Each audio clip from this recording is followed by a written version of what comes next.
కేటీఆర్ మోచేతి నీళ్లు తాగే షంబీపూర్ రాజు నిరుద్యోగుల గురించి మాట్లాడే అర్హత నీకు అసలే లేదు. 2018 సంవత్సరంలో బీఆర్ఎస్ పార్టీ సంబంధించిన ఎజెండాలో 3016 రూపాయలు నిరుద్యోగ భృతి ఇస్తున్నారు. అది ఎక్కడ పోయింది? అది చెప్పు.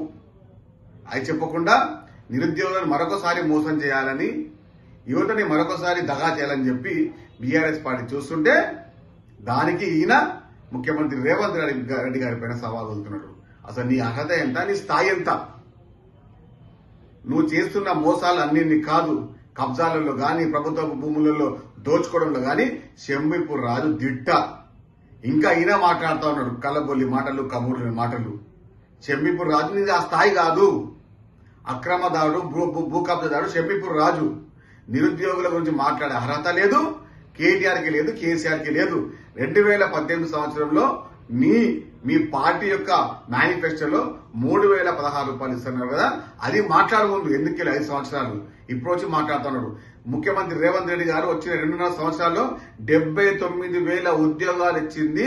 ఆ ఇచ్చిన కదా భారతదేశంలో తెలంగాణ ముఖ్యమంత్రి రేవంత్ రెడ్డి గారికి మాత్రమే. రేవంత్ రెడ్డి గారి గురించి మాట్లాడే అర్హత అస్సలు లేదు, ఆ హక్కు అసలు నీకు లేనే లేదు.